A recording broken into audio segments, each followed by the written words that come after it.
تمام قسم کی حمد و ثنا بڑائی کبریائی بزرگی اللہ تعالیٰ کے لیے لائق اور زیبا ہے، جو ہم سب کے مالک کے خالق کے پالنہار ہیں۔ بعد درود و سلام نازل ہو تمام انبیاء کرام پر، بالخصوص اللہ کے آخری نبی جناب محمد رسول اللہ صلی اللہ علیہ وسلم، وہ ذات مبارکہ مطہرہ جن کو اللہ تعالیٰ نے اس دنیا کے اندر رحمت کائنات بنا کر بھیجا اور جن کے ذریعے ہماری ہدایت اور رہنمائی کا بندوبست فرمایا۔ محترم حضرات، رمضان المبارک کا عظیم مہینہ ہم سے رخصت ہو چکا ہے۔ اللہ تعالیٰ نے یہ عظیم مہینہ ہم مسلمانوں کو عطا کیا اور ہم مسلمانوں نے اس قلیل عرصے میں مختصر ایام میں حتی المقدور طاقت کے مطابق اس مہینے میں نیکیاں کمانے کی کوشش کی۔ رمضان المبارک کا مہینہ گزر گیا، رخصت ہو گیا، رمضان کے بعد اب ہماری ذمہ داریاں کیا ہونی چاہیے اور رمضان کے بعد ہمیں کون کون سے اعمال کرنے چاہیے، اس موضوع پر قرآن و سنت کی حدیث میں اور روشنی میں آج گفتگو ہوگی۔ اللہ تعالیٰ سے دعا ہے اللہ تعالیٰ مجھے حق بات کہنے کی، ہم سبھی کو سن کر سمجھ کر اس پر عمل کرنے کی توفیق عطا فرمائے، آمین۔ محترم حضرات، رمضان کے بعد ہماری ذمہ داریاں کیا ہیں اور رمضان کے بعد ہم کیا کریں؟ سب سے پہلا کام جو ہمیں کرنا چاہیے رمضان المبارک کے گزرنے کے بعد اللہ تعالیٰ کی نعمتوں کا شکریہ ادا کرنا چاہیے۔ رمضان یہ اللہ تعالیٰ کی ایک بہت بڑی نعمت تھی، اللہ تعالیٰ نے ہم کو عطا کی تھی، تو لہذا ہمارا بھی فریضہ یہ بنتا ہے کہ اس نعمت پر اللہ تعالیٰ کا شکریہ ادا کریں۔ قرآن مجید کے اندر اللہ تعالیٰ فرماتے ہیں لَإِن شَكَرْتُمْ لَأَزِيدَنَّكُمْ وَلَئِن كَفَرْتُمْ إِنَّ عَذَابِي لَشَدِيدٌ، اگر تم شکر گزاری کرو گے تو میں تم کو اور زیادہ دوں گا، ناشکری کرو گے تو پھر میرا عذاب بڑا سخت ہے۔ تو سب سے پہلا فریضہ جو ہم پر عائد ہوتا ہے، ذمہ داری جو بنتی ہے کہ ہم اللہ تعالیٰ کی اس نعمت پر شکریہ ادا کریں۔ یہ اللہ تعالیٰ کی بہت بڑی نعمت تھی جو اللہ تعالیٰ نے ہم کو عطا کی، تو لہذا اس نعمت پر ہمیں اللہ کا شکریہ ادا کرنا چاہیے۔ ہم اس نعمت کے اللہ تعالیٰ کے شکر گزار بنیں گے تو ہو سکتا ہے اللہ تعالیٰ ہم کو اگلا رمضان بھی نصیب کر دے، عطا کرے۔ تو یہ نعمت پر ہمیں اللہ کی شکر گزاری کرنی چاہیے اور ساتھ ساتھ اللہ تعالیٰ سے ہم کو دعا بھی کرتے رہنا چاہیے کہ اللہ تعالیٰ ہم نے جو اس مہینے میں جو بھی عمل کیے جتنا بھی ہو سکا اللہ تعالیٰ اس عمل کو ہمارے قبول کرتے، یہ دعا کرتے رہنا چاہیے۔ جیسا کہ اس سے پہلے ہم نے بتایا تھا کہ ہمارے جو اسلام تھے 6 مہینے تک دعا کرتے، 6 مہینے تک صرف یہ دعا ہوتی تھی کہ اللہ تعالیٰ ہمارے ان اعمال کو قبول کر لے جو ہم نے رمضان میں کی۔ تو ہماری ذمہ داری بھی بنتی ہے کہ ہم بھی اللہ تعالیٰ سے دعا کریں اور یہ اعمال صالحہ کرنے کے بعد اللہ تعالیٰ سے قبول ہونے کی دعا کرنا یہ انبیاء کرام کا طریقہ ہے۔ آپ دیکھیں گے ابراہیم علیہ السلام نے جب خانہ کعبہ کو بنایا اور خانہ کعبہ جب مکمل ہو گیا تو ابراہیم علیہ السلام نے دعا کی اللہ تعالیٰ، قرآن میں اللہ تعالیٰ نے سورہ بقرہ میں فرمایا وَإِذْ يَرْفَعُ إِبْرَاهِيمُ الْقَوَاعِدَ مِنَ الْبَيْتِ وَإِسْمَاعِيلُ، اور یاد کیجئے جب کہ ابراہیم اور ان کے بیٹے اسماعیل نے خانہ کعبہ کو بنا لیا، اس کی تعمیر کر دی، تو انہوں نے دعا کی اللہ تعالیٰ سے ربنا تقبل منا انک انت السمیع العلیم، کہ اے ہمارے رب، اے ہمارے پروردگار، تو ہم سے ہمارے اس عمل کو قبول کر لیا اور بے شک تو سننے والا اور جاننے والا۔ اعمال صالحہ کرنے کے بعد اللہ تعالیٰ سے قبول ہونے کی دعا کرنا یہ انبیاء کرام کا ضروری نہیں کہ ہمارے عمل اللہ کے یہاں قبول ہو جائے، اس لیے ہمیں اور آپ کو اللہ سے دعا کرتے رہنا چاہیے۔ بہت سارے لوگ رمضان المبارک میں روزے رکھتے، نمازیں پڑھتے، تراویح پڑھتے، صدقات و خیرات کرتے، لیکن یہ ضروری نہیں کہ سب کے سب سارے کے سارے کے عمل اللہ تعالیٰ قبول کرے. تو ہماری بھی ذمہ داری بنتی ہے کہ اللہ تعالیٰ صحابہ کو اعمال صالحہ کرتے ہوئے روتے تھے, گڑ گڑاتے تھے کہ کہیں ایسا نہ ہو ہمارے عمل ضائع ہو جائے. والذین یؤتون ما آتوا وقلوبهم وجلة انهم الى ربهم راجعون, کہ وہ لوگ جو اللہ کے راہ میں مال کو خرچ کرتے اس حال میں کہ ان کے دل ڈرتے رہتے کہیں ایسا نہ ہو کہ ہمارے یہ عمل بیکار ہو جائے. تو جو نیک لوگوں کی جو صفت اللہ تعالیٰ نے جو قرآن میں بیان کی ہے, اعمال صالحہ کرنے کے بعد وہ ڈرتے بھی ہیں, روتے بھی ہیں, اللہ سے دعا بھی کرتے ہیں قبول ہونے کی. اور عمران, حضرت عمران جن کے بارے میں اللہ تعالیٰ نے ایک سورہ نازل کی آل عمران کے نام سے, ان کی بیوی نے جب نظر مانی انی نذرت لک ما فی بطنی محررا فتقبل منی, کہا اللہ میں نے نظر مانی ہے کہ میرے پیٹ کے اندر جو بھی ہے میں مسجد اقصیٰ کی خدمت کے لیے, بیت المقدس کی خدمت کے لیے اس کو آزاد کر دوں, خدمت کے لیے وقت بڑھوں, فتقبل منی, اور ساتھ ساتھ دعا بھی کی کہ اللہ تعالیٰ میرے اس عمل کو قبول کر, انک انت السمیع العلیم, تو سننے والا اور علم والا. تو یہ انبیاء کرام کے اچھے لوگوں کی صفت ہے, علامت ہے. عمل کرنے کے بعد اللہ تعالیٰ سے دعا کریں کہ اللہ تعالیٰ ہماری اس عمل کو قبول کرے. ہماری بھی ذمہ داری لگتی ہے کہ ہم نے رمضان مبارک میں جو کچھ ہم سے ہو سکا, جو کچھ ہم نے عبادت کی, اب یہاں سے ہماری ذمہ داری بنتی ہے کہ ہم اللہ تعالیٰ سے دعا کریں کہ اللہ ہم نے جو روزے رکھے ان کو قبول کر لے, جو تراویح پڑھی ان کو قبول کر لے, قیام اللیل کیا ان کو قبول کر لے, صدقات و خیرات کیا ان کو قبول کر لے, اور جو کچھ بھی ہم سے ہو سکا, جتنا بھی ہو سکا, جو کچھ ہم نے کیا ان کو اللہ تعالیٰ قبول کر لے. یہ دعا اللہ تعالیٰ سے ہمیں اور ہم کو کرنی چاہیے. یہ پہلا کام جو ہمیں رمضان کے بعد کرنا چاہیے. دوسرا کام جو ہمیں کرنا چاہیے محاسبہ نفس, اپنے نفس کا محاسبہ کرنا چاہیے. رمضان مبارک تو گزر گیا, لیکن رمضان مبارک کے بعد کس حد تک ہم نے رمضان مبارک سے فائدہ اٹھایا. رمضان تو چلا گیا, لیکن رمضان سے ہم نے فائدہ کس حد تک اٹھایا, اپنے نفس کا جائزہ لینا چاہیے. رمضان کے روزوں کا جو مقصد اللہ تعالیٰ نے قرآن مجید میں بیان کیا, یا ایھا الذین آمنوا کتب علیکم الصیام کما کتب علی الذین من قبلکم لعلکم تتقون, اے وہ لوگوں جو ایمان لائے ہو, ہم نے تم پر روزے فرض کیے جس طرح سے پہلی امتوں پر ہم نے روزے فرض کیے تاکہ تم متقی بن جاؤ, تمہارے اندر تقویٰ پیدا ہو. تو روزے رکھنے کا جو مقصد اللہ تعالیٰ نے قرآن میں بیان کیا ہے وہ ہے تقویٰ. رمضان کے بعد ہم اپنے نفس کا جائزہ لیں کہ کیا ہمارے اندر تقویٰ پیدا ہوا کہ نہیں. ہم پہلے بے نمازی تھے, اب نمازی بن گئے کہ نہیں. ہم پہلے اللہ کے در سے دور تھے, اب ہم اللہ کے گھر سے قریب ہو گئے کہ نہیں. پہلے ہم اللہ کا ذکر نہیں کرتے تھے, اب ہم اللہ کا ذکر کرنے والے بن گئے کہ نہیں. پہلے ہم قرآن مجید نہیں پڑھتے تھے, کبھی کبھار پڑھتے تھے, کیا اس میں اضافہ ہوا کہ نہیں. پہلے ہم قیام اللیل نہیں کرتے تھے, اس میں اضافہ ہوا کہ نہیں. برائیوں سے نہیں بچتے تھے, اب ہم برائیوں سے بچنے لگے کہ نہیں. اپنے نفس کا ہمیں محاسبہ کرنا چاہیے.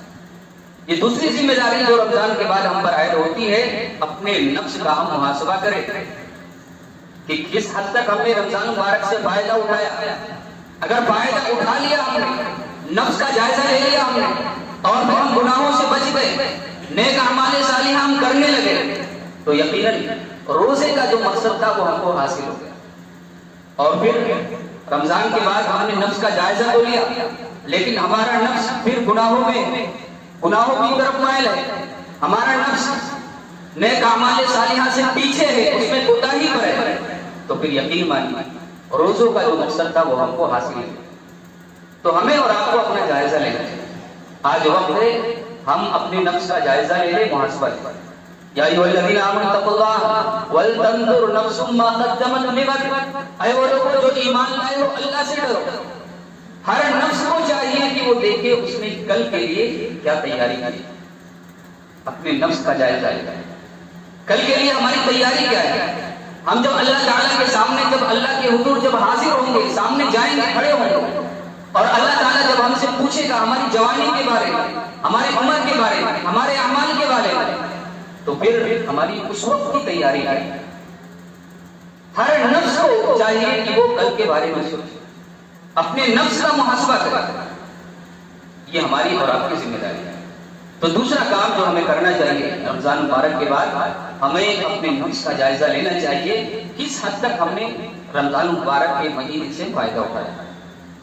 تیسری چیز جو ہمیں رمضان مبارک کی بات کرنی چاہیے وہ ہے ہمیں اپنی نیکیوں کی حفاظت کرنی چاہیے۔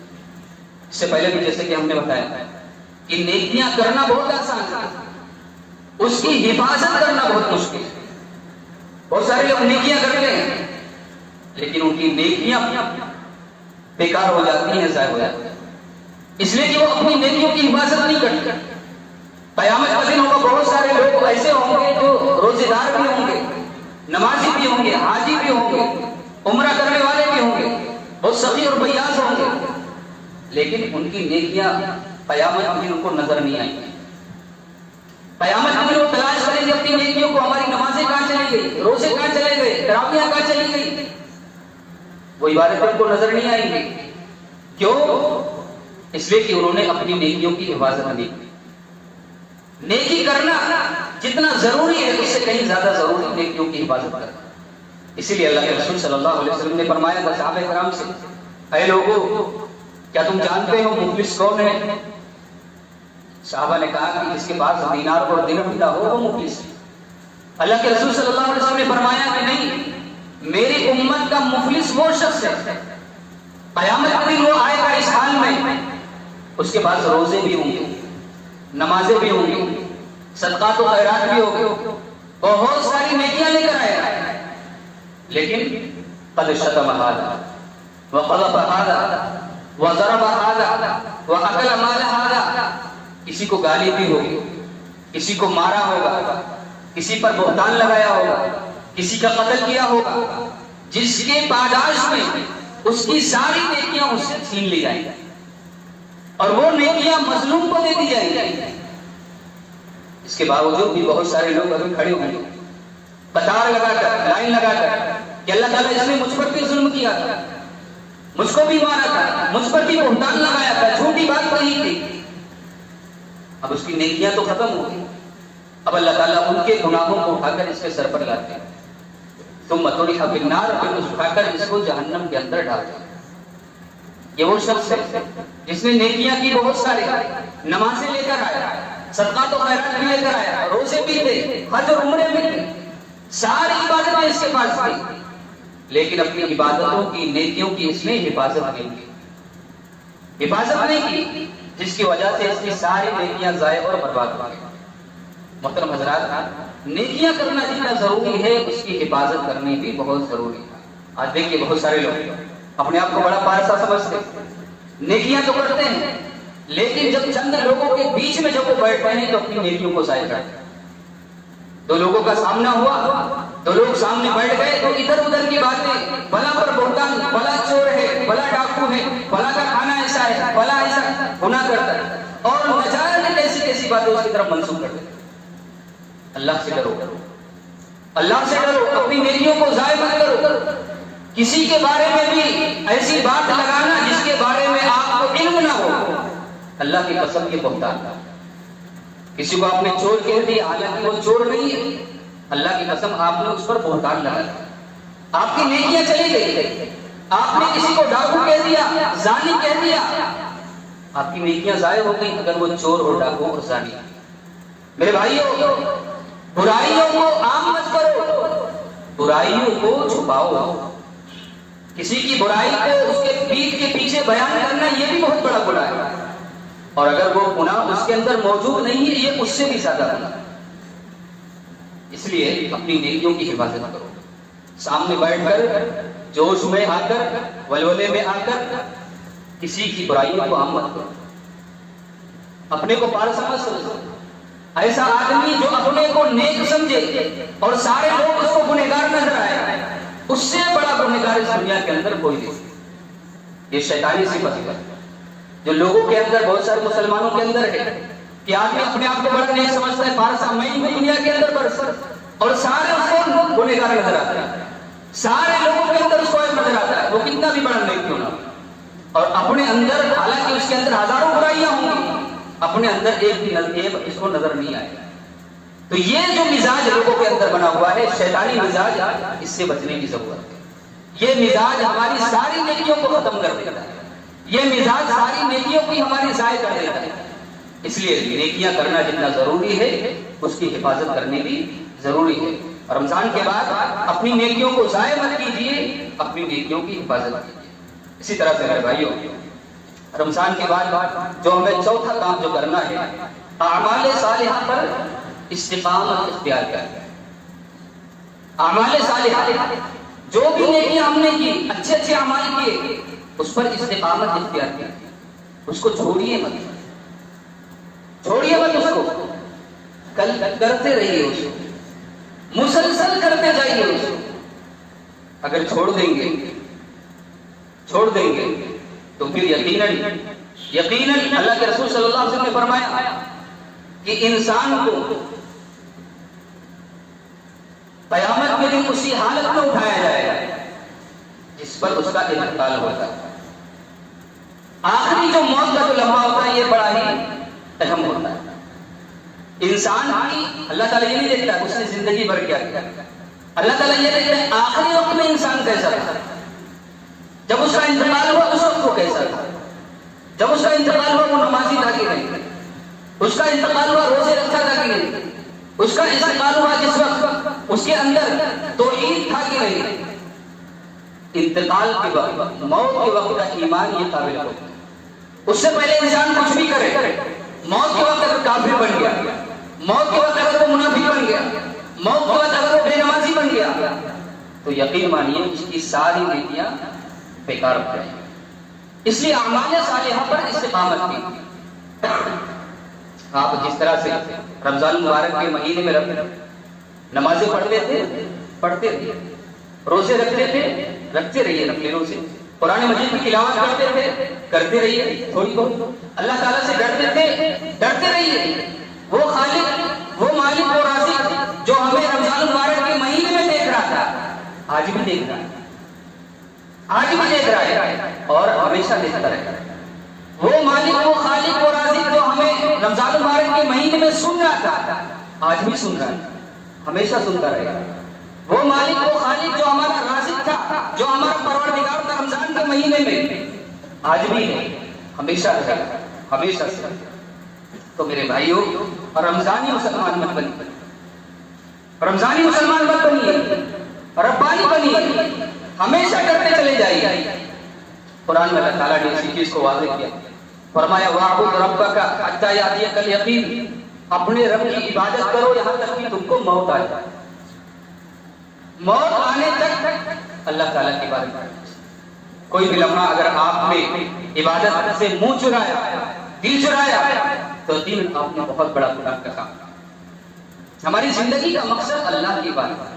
وَمَا خَلَقْتُ الْجِنَّ وَالْإِنسَ إِلَّا لِيَعْبُدُونِ، ہم نے انسانوں اور جناتوں کو صرف اور صرف اپنی عبادت کے لیے پیدا کیا ہے۔ یہ ہماری زندگی کا مقصد ہے، اسی لیے ہم دنیا کے اندر ہیں۔ تو میرے بھائیوں، اعمال صالحہ پر استقامت اختیار کریں۔ قرآن مجید کے اندر اللہ تعالیٰ فرماتے ہیں ان الذین قالوا ربنا اللہ ثم استقاموا، بے شک وہ لوگ جو کہتے ہیں ہمارا رب اللہ ہے، پھر اس پر جم جاتے ہیں، استقامت اختیار کرتے ہیں، تتنزل علیہم الملائکہ، اللہ تعالیٰ کے فرشتے نازل ہوتے ہیں موت کے وقت، روح نکالتے وقت، اللہ کا خوف ہو، اور یہ فرشتے کہتے ہیں کہ تم ڈرو مت، خوف مت کھاؤ، ولا تحزنوا، رنجیدہ مت ہو، غم مت کرو، وابشروا بالجنۃ التي كنتم توعدون، خوش ہو جاؤ اس جنت سے جس کا تم سے وعدہ کیا۔ یہ خوشخبری کس کو ملتی ہے؟ وہ آدمی جو ایمان لانے کے بعد استقامت اختیار کرتا ہے۔ اس لیے انسان تھوڑا عمل کرے، مسلسل کرتے رہنا چاہیے۔ اللہ کے رسول صلی اللہ علیہ وسلم نے فرمایا کہ اللہ تعالیٰ کو سب سے محبوب عمل، پسندیدہ عمل وہی ہے جو انسان مسلسل کرتا رہے، وَإِنْ قَلَّ، اگرچہ وہ تھوڑا ہو، مسلسل انسان کرتا رہے، تو یہ عمل اللہ تعالیٰ کو زیادہ پسند ہے، بجائے اس کے کہ انسان بہت زیادہ ایک رات پوری اٹھ کر نمازیں پڑھ لے اور اس کے بعد پھر نمازوں کو ضائع کر۔ یہ عمل اللہ تعالیٰ کو پسند ہے۔ اسی لیے عبداللہ ابن عمرو بن عاص رضی اللہ تعالیٰ عنہما کو اللہ کے رسول صلی اللہ علیہ وسلم نے فرمایا تھا، فرمایا یا عبداللہ لا تکن مثل فلان، اے عبداللہ ابن عمرو بن عاص تم فلاں شخص کے جیسے مت ہو جانا، کان یقوم قیام اللیل ویترک، جو قیام اللیل کرتا تھا اور اس نے پھر بعد میں چھوڑ دیا۔ ایسے آدمی کی طرح مت ہونا جو چند مہینے چند دن تو قیام اللیل کرتا تھا اور اس کے بعد اس نے نمازوں کو چھوڑ دیا قیام اللیل کرتا۔ یہ باتیں تو قیام اللیل کی، تہجد کی نماز کی، تراویح کی نماز کی، اور آدمی اگر فرض نماز کو چھوڑ دے تو اس کا حل کیا ہوگا؟ یہ قیام اللیل کی بات ہو رہی ہے کہ اس شخص کے جیسے مت بننا جو قیام اللیل کرتا تھا اور اس نے چھوڑ دیا، بلکہ مسلسل کرتے رہنا۔ اور آدمی اگر نماز پڑھ کے چند دن اور نمازوں کو چھوڑ دے تو اس کا حشر کیا ہوگا؟ اس لیے میرے بھائیو اعمال صالحہ پر استقامت اختیار کریں، تھوڑا عمل کریے مگر مسلسل کرتے رہیے، اس کو ضائع مت کیجیے۔ آج دیکھیے ہلال عید کا چاند نظر آیا، رمضان کا چاند نظر آیا، مسجدیں بھر گئی۔ ہلال عید نظر آیا تو کیا ہوا؟ پھر مسجدیں خالی ہو گئی، پھر وہی پرانے مصلی جو ہمیشہ سے بیچارے نماز پڑھتے تھے وہی صفوں میں نظر آتے۔ چند دنوں پہلے جو صفیں بھری ہوئی نظر آتی تھی، چند دنوں پہلے جو مسجدیں بھری ہوئی نظر آتی تھی، عید کا چاند نظر آنے کے بعد سب خالی ہو گئے۔ اس کا مطلب یہ ہے کہ ہم نے اعمال صالحہ پر استقامت اختیار نہیں کی، اعمال صالحہ پر استقامت اختیار نہیں کی۔ جب تک آپ اعمال صالحہ پر استقامت اختیار نہیں کریں گے اللہ کی قسم آپ کبھی بھی کامیاب نہیں ہو سکتے۔ اس لیے آپ رمضان کے مہینے میں نمازی تھے، ابھی بھی نمازی بنیے اور ہمیشہ نمازی بنتے رہیے، اس لیے کہ یہ عمل سب سے پہلے قیامت میں اللہ تعالیٰ کسی عمل کے بارے میں پوچھے گا۔ تو یہ چوتھا کام جو ہماری ذمہ داری ہے کہ ہم اعمال صالحہ پر استقامت اختیار کریں۔ پانچواں جو کام جو ہمیں کرنا ہے رمضان مبارک کے بعد کہ ہمارے جو بھی روزے ہمارے جو چھوٹ گئے ہیں شرعی عذر کی بنیاد پر ان کی ہم تکمیل کر لیں، ان کو ہم پورا کریں۔ فمن کان مریضا او علی سفر فعدۃ من ایام اخر، اللہ تعالیٰ قرآن مجید میں فرماتے ہیں کہ جو تم میں سے مریض ہو یا سفر میں ہو، حالت سفر میں اس کو چاہیے کہ بقیہ ایام میں وہ ان گنتی کو پورا کرے، یعنی وہ روزے جو اس کے شرعی عذر کی بنیاد پر چھوٹ گئے، وہ حالت سفر میں تھا یا بیمار تھا، تو اب چاہیے کہ شوال کا مہینہ شروع ہو گیا ان روزوں کی تکمیل کرے۔ وقت تو ابھی اس کے پاس بہت ہے، شعبان تک ان روزوں کی تکمیل کر سکتا ہے، لیکن جو کہ موت اور زندگی کا کوئی بھروسہ نہیں، اس لیے یہ فرض ہے، یہ اللہ کے فرض ہو گئے آپ، اس لیے جتنی جلدی ہو سکے آپ اس فرض کو اور اللہ کے فرض کو اٹھائیں۔ عائشہ رضی اللہ تعالیٰ عنہ فرماتی ہیں کہ مجھ پر روزے رہتے رمضان کے تو میں ان کو شعبان کے مہینے میں پورا کرتا، یعنی بیچ میں ان کو ٹائم نہیں ملتا تو بالکل آخر میں جا کر شعبان کے مہینے میں پورا کرتا۔ اس سے بتایا چلا کہ آدمی جب بھی چاہے پورا کر سکتا ہے، لیکن جتنی جلدی ہو سکے اللہ کے اس فرض کو اتار دینا چاہیے۔ تو پانچواں کام جو ہمیں کرنا ہے ہمارے وہ روزے جو ہمارے شرعی عذر کی بنیاد پر جو چھوٹ گئے ہیں ان کی ہم تکمیل کریں، یا عورتوں کے مخصوص ایام میں جو روزے چھوڑ جاتے ہیں ان کی وہ تکمیل کر لے، ان کی قضا کر لے، تاکہ اللہ تعالیٰ کے یہ فریضہ صحیح طریقے سے ادا ہو۔ اسی طرح سے ایک اور کام جو ہمیں رمضان مبارک کے مہینے کے بعد کرنا چاہیے وہ کام ہے کہ جس طرح سے ہم نفل فرائض کا ہم نے رمضان مبارک کے مہینے میں اہتمام کیا، فرض روزے تو ہم سے رخصت ہو لیکن نفلی روزے ابھی باقی ہیں، نفلی روزے باقی ہیں، فرض روزے تو پھر رمضان میں آئیں گے، لیکن نفلی روزے یہ مسلسل چلتے رہتے ہیں اور آدمی کبھی بھی چاہے اپنے روزے کا اہتمام کر سکتا ہے۔ اللہ کے رسول صلی اللہ علیہ وسلم نے فرمایا من صام رمضان ثم اتبعه ستا من شوال كان كصيام الدهر، جو رمضان کے روزے رکھے اور شوال کے 6 روزے رکھے، اللہ کے رسول صلی اللہ علیہ وسلم فرماتے ہیں کہ اس نے پورے سال کے روزے رکھے، پورے سال کے۔ اور اگر وہ ہر سال ایسا کرتا رہا کہ رمضان کے بعد 6 شوال کے روزے رکھتا رہا تو گویا کہ اس نے پوری زندگی روزے رکھے، وہ پوری عمر اپنے روزے سے رہا۔ اتنا بہترین عمل ہے شوال کے 6 روزے رکھنا۔ یہ 36 روزے گویا کہ آپ کے 36 روزے نہیں ہیں، یہ 360 روزے آپ، اس لیے کہ ایک عمل کا بدلہ اللہ تعالیٰ 10 عمل کے برابر کرتا ہے۔ الحسنۃ بعشر امثالها، ایک نیکی اس کا بدلہ اس کا اجر 10 نیکیوں کے برابر۔ کم سے کم، ورنہ تو اللہ تعالیٰ 700 گنا اس سے زیادہ بھی دیتا ہے. ایک نیکی اس کا اجر تو اللہ تعالیٰ کے یہاں 10 گنا کم سے کم. آپ نے 30 روزے رکھے، گویا کہ آپ کو ثواب جو ملے گا وہ 300 روزوں کا. 6 روزے آپ مزید اس کو ملا لیں گے، 36 روزے ہو گئے. 10 سے ضرب دے دیجیے، کتنے بن گئے؟ 360. گویا کہ 336 روزے رکھنا آپ کے 360 روزے رکھنے کے برابر ہے. اور آپ نے اگر یہ 36 روزے رکھ لیے، رمضان کے 30 یا 29 اور یہ 6 روزے، تو گویا کہ آپ پوری زندگی، پورے سال روزے کی حالت میں. کتنا بہترین آپ. تو جس طرح سے ہم نے رمضان المبارک کے مہینے میں روزوں کا اہتمام کیا، مزید تھوڑی اور محنت کر کے، تھوڑی مشقت کر کے مزید 6 روزوں کا اس میں اور اضافہ کریں، تاکہ آپ بھی اس اجر و ثواب کے مستحق بن سکیں. تو یہ فرضی جو روزے ہیں یہ تو ختم ہو گئے، نفلی روزے ابھی باقی ہیں، آپ کبھی بھی رکھ سکتے ہیں، جس میں شوال کے روزے بھی نفلی روزے. اسی طرح سے اللہ کے رسول صلی اللہ علیہ وسلم نے فرمایا مہینے کے 3 دن کے بھی روزے آپ رکھ سکتے ہیں، اور یہ بھی بڑا بہترین عمل ہے. ابو ہریرہ رضی اللہ تعالیٰ عنہ فرماتے ہیں میرے خلیل، میرے دوست نے مجھ کو وصیت کی تھی 3 چیزیں کبھی مت چھوڑنا، اور ان میں سے ایک چیز کیا تھی؟ ہر مہینے میں 3 دن کے روزے رکھنا. ہر مہینے میں 3 دن کے روزے رکھنا.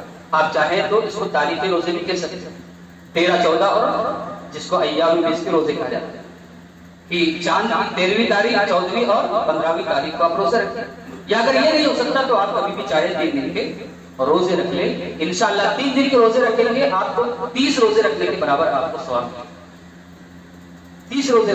اور بلکہ ایک حدیث میں اللہ کے رسول صلی اللہ علیہ وسلم فرمایا اے لوگوں، کیا میں تمہیں اس عمل کے بارے میں بتاؤں کہ جس سے سینے کی جو بیماریاں ہیں، جو غلاظتیں ہیں، وہ ساری کی ساری ختم ہو جائیں. اور سینے کی بیماریاں کیا ہیں؟ سینے میں انسان کے نفاق ہوتا ہے، کبر ہوتا ہے، حسد ہے، جلن ہے، نفرت ہے، بغض اور عداوت ہے. یہ سارا جو کینہ، جو سارا جو میل ہے، اللہ کے رسول صلی اللہ علیہ وسلم فرمایا ایک عمل بتاؤں گا یہ سارا میل ختم ہو جائے گا. صحابہ نے کہا وہ کیا عمل ہے؟ کہا رمضان کے روزے رکھو اور اس کے بعد ہر مہینے میں 3 دن کے روزے رکھو. رمضان کے روزے اور اس کے بعد ہر مہینے میں 3 دن کے روزے رکھو. یہ جو سینے کا جو میل ہے، جو کچیل ہے، اور سینے کے اندر جو قدورتیں ہیں، جو نفرتیں ہیں، بغاوتیں ہیں، یہ ساری کی ساری انشاءاللہ اللہ تعالیٰ ان روزوں کی برکت سے سارے کا سارا سینہ ہمارا صاف کر دے. تو میرے بھائیوں، نفلی روزے مسلسل چلتے رہتے. اور ایک حدیث میں اللہ کے رسول صلی اللہ علیہ وسلم نے فرمایا کہ جمعرات اور سوموار کا روزہ بھی اگر آدمی رکھے تو یہ بھی بڑا بہترین عمل ہے. اللہ کے رسول صلی اللہ علیہ وسلم فرماتے ہیں کہ سوموار اور جمعرات کے دن نام اعمال تعرض الاعمال الی ربها، کہ اعمال اللہ تعالیٰ کے سامنے پیش ہوتے ہیں. اور میں یہ پسند کرتا ہوں کہ جب بھی میرا عمل اللہ کے سامنے جائے، اللہ کے سامنے پیش کیا جائے تو میں روزے کی حالت میں. تو سوموار اور جمعرات کے دن ہمارے نام اعمال اللہ تعالیٰ کے سامنے پیش کیے جائیں. ہم پسند کرتے ہیں کہ اگر ہمارا عمل روزے کی حالت میں پیش ہو اللہ کے سامنے تو ہمیں سوموار اور جمعرات کے بھی روزے رکھ لینے چاہیے. یہ بھی اللہ کے رسول صلی اللہ علیہ وسلم کا عمل ہے. محترم حضرات، خلاصہ کلام یہ ہے کہ جس طرح سے ہم نے رمضان مبارک کے مہینے میں اللہ کی عبادتیں کی، فرائض اور نوافل کا اہتمام کیا، مسلسل ہمیں کرتے رہنا چاہیے، چھوڑنا نہیں چاہیے. چھوڑ دیں گے تو یہ جانیے جیسا کہ ابھی ہم نے بتایا کہ آخری عمل ہی قابل قبول ہوتا ہے، اور انسان کو آخری عمل پر ہی اٹھایا جاتا ہے. زندگی پر وہ کتنا بھی نیک رہا ہو، آخری عمل. اسی لیے ایک صحابی جن کا انتقال ہوا، اللہ کے رسول صلی اللہ علیہ وسلم کے ساتھ حج میں تھے، سواری سے گرے اور ان کا انتقال ہو گیا. عمرہ باندھ کر دیا، عمرے کی حالت میں تھے، احرام باندھ کر. تو اللہ کے رسول صلی اللہ علیہ وسلم نے فرمایا کہ ان کے چہرے کو مت ڈھانپو، خوشبو مت لگاؤ، چہرے کو کھلا رکھو، اس لیے کہ قیامت کے دن یہ تلبیہ پکارتے ہوئے اٹھائے جائیں. انتقال کب ہوا تھا؟ کس حالت میں؟ احرام کی حالت میں، عمرہ کرنے جا رہے تھے، تلبیہ پکارتے ہوئے انتقال ہوا تھا. تو کہا کہ ان کے چہرے کو مت ڈھانپو، خوشبو مت لگاؤ، اس لیے کہ محرم کو خوشبو نہیں لگا سکتا. اور کہا کہ قیامت کے دن اسی حالت میں یہ اٹھائے جائیں گے. لبیک اللہم لبیک لا شریک لک ان الحمد والنعمت والملک لک لا شریک لک، تلبیہ پڑھتے ہوئے اٹھائے جائیں گے. تو جس حالت میں انسان کا انتقال ہوتا ہے اسی حالت میں قیامت کے دن اٹھایا جائے. چوری کرتے ہوئے انتقال ہوگا تو چوری کی حالت میں، زنا کرتے ہوئے انتقال ہوگا تو زنا کرتے ہوئے اٹھائے جائیں گے، اور نماز پڑھتے ہوئے انتقال ہوگا تو نماز پڑھتے ہوئے، قرآن پڑھتے ہوئے انتقال ہوگا تو قرآن پڑھتے ہوئے، اور بے نمازی کی حالت میں انتقال ہوگا تو بے نمازی کی حالت میں اٹھائے جائیں گے۔ اس لیے عثمان غنی رضی اللہ تعالیٰ عنہ کو جب شریروں نے اور ان کے قاتلوں نے جب ان کے گھر کا جب محاصرہ کر لیا ظالموں نے، ان کے گھر کو گھیر لیا، تو اس حالت، کس حالت میں قرآن پڑھا ہوا تھا اور قرآن مجید کو پڑھ رہے تھے، ان کو معلوم تھا کہ سامنے دشمن ہے، مجھ کو مار دیں گے، قتل کر دیں گے، لیکن اس حالت میں بھی قرآن نہیں چھوڑا ہوا، قرآن کھلا ہوا تھا اور اس کی تلاوت کر رہے تھے، یہاں تک کہ ظالم دیوار باندھ کر اندر آ گئے اور عثمان غنی رضی اللہ تعالیٰ عنہ کو شہید کر دیا۔ آخری وقت میں بھی قرآن مجید کو نہیں چھوڑا، جس حالت میں انتقال ہوگا اسی حالت میں اٹھائے۔ اس لیے میرے بھائیوں، اعمال صالحہ کو مسلسل کرتے رہیے، اس کو مت چھوڑیے۔ اگر اس کو چھوڑ دیں گے، اللہ نہ کرے پھر گناہ کرتے ہوئے آپ کا انتقال ہو جائے، نماز چھوڑتے ہوئے آپ کا انتقال ہو جائے، فجر کی نماز آپ نے ضائع کر دی، بستر پر آرام کر رہے ہیں، لیٹے ہوئے سو رہے ہیں، اسی حالت میں آپ کا انتقال ہو جائے تو کیا کریں گے؟ اسی حالت میں اٹھائے جائیں گے، اس حالت میں انتقال ہو جائے۔ اللہ تعالیٰ سے دعا ہے اللہ تعالیٰ ہمیں اعمال صالحہ کرنے کی اور رمضان کے بعد بھی نیک اور اعمال صالحہ کرنے کی توفیق عطا فرمائے۔ آمین۔ بارک اللہ لنا ولکم بالقرآن الحکیم ونفعنی وإياکم بالآیات والذکر الحکیم، انہ تعالی جواد کریم ودود۔